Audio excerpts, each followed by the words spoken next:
বসবাস জায়গা রিয়াং কমিউনিটি বেশিরভাগ আছে। এর মধ্যে বাঙালি আছে, চাকমা আছে। তো কি হয়, এক সময় আমরা যখন ছোটো ছোটো থাকতো তখনই অনেক এখানে ঝগড়া হয়, কমিউনাল ইন্টেনশন হয়, জাত নিয়ে ঝগড়া হয়।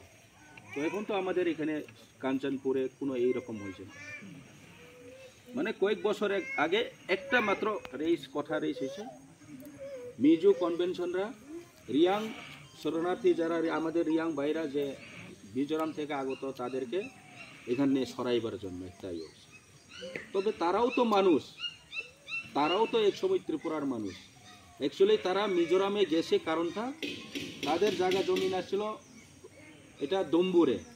তো দম্বুর যখন এটারে বাম বানানো হচ্ছে, এখানে সরকারের একটা পরিকল্পনা করা হচ্ছে। এখন দম্বুরটা পুরা এটা জল পুরা বডি। তো এখানে হাইড্রো প্রজেক্ট, বিভিন্ন ইলেকট্রিক প্রজেক্ট করার জন্য বিভিন্ন প্রকল্প নিয়ে সরকার এখানে প্রতিষ্ঠা করছে। তো যার ফলে এখানে যারা জমিন আছে, যারা বসবাস আছে, অনেক হাজার হাজার মানুষ এখান থেকে সরানো পাইছে। সরানোর পরে সরকার তার বিকল্প কোনো রাস্তা তাদেরকে কিছু পরিকল্পনা করছে, তাদেরকে একটা গড়ও একটা জায়গাও দেওয়া হয়েছে না, এটার অল্টারনেটিভ কিচ্ছু দিছে না। তো যার ফলে তারা বাধ্য হইয়া সরকারের সঙ্গে তো ফাইট করতে তারা সাহস নাই। আর সাহস থাকলেও কেমনে করব, সরকারের সঙ্গে তো ফাইট করিয়া পারতো না। তো নিরীহ মানুষ যারা বাধ্য হইয়া কেউ মিজোরাম গেছে, কেউ আসামে গেছে, এরকম হয়েছে আমাদের ঘটনা, হিস্ট্রি আছে এটা। তো ম্যাক্সিমাম তো রিয়াংরা এখান থেকে সরে আসে, মানে এই যে মিজোরাম গেছে, আসাম গেছে যারা। তো মিজোরামে তারা এটা কমিউনাল ক্লাস হয়েছে, হওয়ার পরে তারা বাধ্য হয়ে এখানে মাইনরিটি যেহেতু তারাও ভাগতে লাগছে ত্রিপুরাতে আসে। তো ত্রিপুরাতে আয় তারাও তো জায়গা পায় না। তো এখন তারারে মাত্র জায়গা দিছে গভর্নমেন্ট তরফ থেকে 30 foot by 40 foot, 30 foot by 40 foot. এখানে আমি একবার কথা তুলতে লাগছে, আইবি জেনারেল সেন্ট্রাল থেকে দিল্লি থেকে আইছে। তখন আমি তারে প্রশ্ন করছি, আপনার ঘর যদি 30 ফুট বাই 40 ফুট হয়, আপনারও তো বাচ্চা পোলাপান তো হইব, তো ওই বাচ্চা পোলাপানরা কোনখানে থাকবো? হাওয়াতে উড়িয়া থাকতে পারবো নি, তো পায়খানা কোনখানে করব? এরপরে মোরগ ছাগল কোনখানে রাখবো? তারাও তো পশু না, তারাও তো মানুষ। তো তাদের জন্য কিছু চিন্তা করা দরকার। তো এটা হচ্ছে আমাদের মানবিক একটা চিন্তা ভাবনা। এস এ হিউম্যানিটেরিয়ান গ্রাউন্ড হিসাব করলে সবাই আমরা আদর করা দরকার। কেউ একটা জায়গাতে, একটা ছোট একটা জায়গাতে থাকতে পারে না, পরিবার লইয়া, বউ বাচ্চা, এরপরে বিভিন্ন জামাই অনেক থাকতে পারে, তো নাতিন পুতিন থাকতে পারে। তো তো এটা তো স্বাভাবিক, ন্যাচারাল, এটা সৃষ্টিকর্তা বানাইছে এইভাবে। তো সবাই তো এটা সৃষ্টি হইবে, তো তখনই তো কেমনে থাকবো তারা?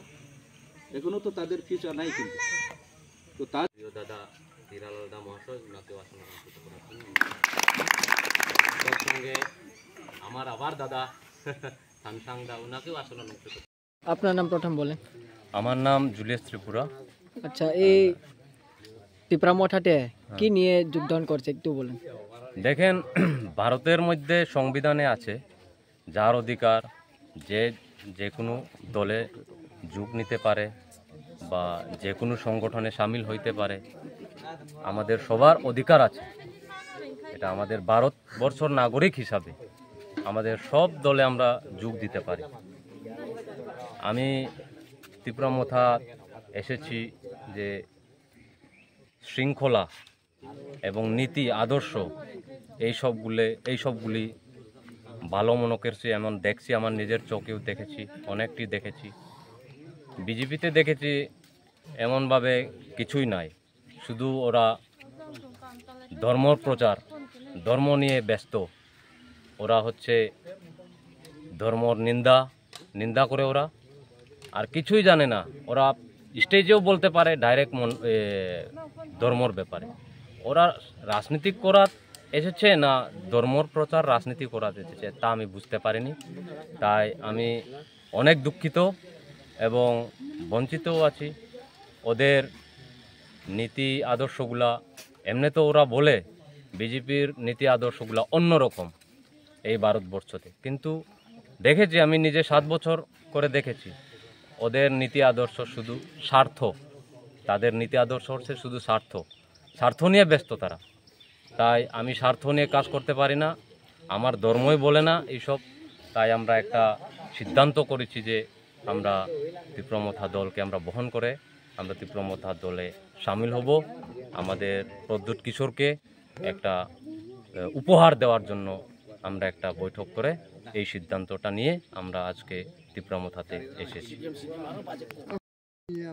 আমরা এখন টোটালি আজকে দেখেন, আমি একটু দুঃখজনক, প্রায় 50 পরিবার আসার কথা, ভোটার 150, কিন্তু কিছু কৃষি কাজের ব্যস্ত গতিকে আজকে সবাই উপস্থিত হইতে পারে না। তাই আমি অনেক দুঃখিত। ওরা আমাকে বলেছে অন্যদিন একটা ডেট দিয়ে আমরা আবার বৈঠক করে আমরা তীব্রমথাতে জয়েন দেব এবং আপনার সঙ্গে আমরাও আছি, আপনি কোনো চিন্তা করেন না, আমরাও আছি আপনার সাথে, আমরাও আসবো বলে আমিও আশাবাদী ওরা নিশ্চয়ই আসবে।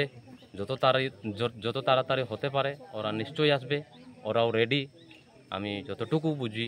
তাই তাদেরকেও আমি অনেক বলেছি যে অনেক রকমের ভাষা কথা আমি এই মিডিয়ার মাধ্যমে বলা যায় না, সেটা আমার সিক্রেট। তাদের সঙ্গে তারা আসবেই, কেন আসবে না। তীব্রমথা যেভাবে সংগঠন করে, যেভাবে জনসাধারণকে সাহায্য করে এবং একতাবদ্ধ জিনিসগুলা আমি নিজে দেখেছি ওদের। কেননা বিজেপিতে দেখেছি একতা সিস্টেমটাই নাই, হিংসা, নিন্দা, রেষারেষি, চুকলাচুকলি এইসব ছাড়া কিচ্ছুই নাই। তাই আমি অনেক দেখেছি তীব্রমথা একতা দল, এবং এই একতা দলই আমাদেরকে এগিয়ে নিয়ে যেতে পারবে বলে ওদেরও একটা বিশ্বাস এবং আশা আছে বলে আমি মনে করি। ওরাও আসবে, নিশ্চয়ই আসবে, যত তাড়াতাড়ি তারাও আসবে। তারার যে কৃষিকাজগুলো একটু শেষ হোক, তাদেরকে আমরা একটু অপেক্ষা করব, সময় দেব। সময় দেওয়ার পর আমরা দেখব যে একটা সুখবর শুনবো। তাই আমি আশা রাখি। আচ্ছা দাদা, এটা কোন পঞ্চায়েত, কোন এডিসি ভিলেজ? হ্যাঁ, কোন এডিসি ভিলেজ এটা? এটা Damsara ADC village, ADC village, ward number 2, Damsaranda ব্লকে পড়ে। হ্যাঁ, দামসরা। আপনি বিজেপিতে কোন পদে ছিল? আমি মন্ডল সদস্যতে আছি যুব মোর্চার। যতনা হামবাই কে তিনিও চৌ চরাইবুং দামসরা মার্কেট নিজাস আশেপাশে চৌ কেহা জয়নিং প্রোগ্রাম খেলা রো চুইনি টোটাল 100 ফ্যামিলি ফেমা কাউনো আর ইফর তিনিও বিজি শিডিউল মন কারণ একসাথে ফ্যামিলি আর 25 ফ্যামিলি এক্স্যাক্টলি 25 ফ্যামিলি চৌমাই পাল ফেহা 87 ভোটার্স টোটাল তাও চিনি লগে জয়নিং ফেহা কে বড় বিজেপি সিপিএম নি मैक्सिमम चीनी रोज फाइने रोके ब्राउनो चौ वेलकम जानाओ तीब्रमथाओ जो फाइमन बये महाराष्ट्र नि आइडियोलॉजी नो ब्राउ हमने ये ब्राउ चौ बै पाल रिनाय हिमन बये चौ ब्राउनो फासो वेलकम जानाओ आके चौ आशा केओ आगामी दिनो चौ पाल के सामन तांलायनाय जे चीनी माइथेरोनो चौ तुये चीनी दाबिरोनो चीनी जे एग्रीमेंट नि एकॉर्ड नो चौ सपोर्ट खेनो जो तो एक के चौ लड़ाई खेनाय আবরিকে চিনির মাইনরিটি বাইরে হতো আমি তাদেরকেও ধন্যবাদ জানাই, স্বাগতম জানাই। আপনারাও আমাদের সঙ্গে সহযোগিতা করার জন্য আমাদের তীব্রমথা আইডিওলজিতে আপনারাও যোগদান করেছেন, তো আপনাদেরকে সবাইকে ধন্যবাদ। এবং যারা যারা আমাদের পুরানা যে লিডাররা আছে তাদেরকেও আমি ধন্যবাদ জানাতে চাই। ওনার যে সহযোগিতা আমাদের স্পেশালি আমাদের জুলিয়াস ভাই, ওনাকে আমি ধন্যবাদ দিতে চাই। ওনার নেতৃত্বে আজকে এই প্রোগ্রামটা সফল হয়েছে। উনি কাজ করেছেন বিজেপির নেতৃত্ব হিসাবে এখানে এই এলাকার। উনি একজন কোন পদে আছে আমি জানি না, মণ্ডল সদস্য আসছিল জুলিয়াস ভাই, জুলিয়াস ত্রিপুরা অ্যাকচুয়ালি তার নাম। উনি খুব অ্যাক্টিভলি কাজ করে থাকছিল গত প্রায় 7 বছর বিজেপি আসার মানে বিজেপি আওয়ার পর থেকে।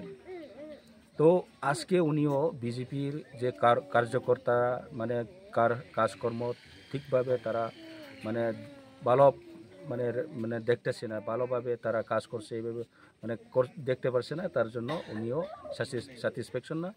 তো এর কারণে উনি আজকে বিজেপি সারিয়া তীব্রমথাতে জয়েন করেছেন। তো তীব্রমথা আমাদের উদ্দেশ্য আমাদের বুবাগ্রার উদ্দেশ্য হচ্ছে আমাদের যে যারা বঞ্চিত আছে সমাজে, যারা অসহায় আছে তাদেরকে সহযোগিতা করার জন্য আমরা কাজ করি। আমাদের মহারাজ, আমাদের যে পূর্বপুরুষ থেকে আমরা আমাদের হিস্ট্রি আমরা জানি যে মহারাজরা কীভাবে আমাদের আদর করে। সব মুসলিম, হিন্দু, এখানে বুদ্ধিস্ট, যে কোনো সম্প্রদায়ের, যে কোনো ধর্মের মানুষে এখানে নির্বিশেষে কাজ করেছেন। সেই রকম আমরাও আজকে আমাদের মহারাজার নেতৃত্বে আমরা এখন সবাইকে অনুরোধও করছে সবাইকে একসাথে কাজ করার জন্য, যে আমাদের আইডিওলজি সবাইকে সবার সঙ্গে কাজ করে, একত্রিতভাবে কাজ করে আমাদের যে অধিকার আছে সেটাকে পাওয়ার জন্য আমরা লড়াই করেছি। তো এখানেই একসাথে আমরা সহযোগিতা করার জন্য ওনারা আছেন, তো তাদেরকে মোস্ট ওয়েলকাম। এই কয়েকটা কথা বলে আমার এখানে শেষ করেছি।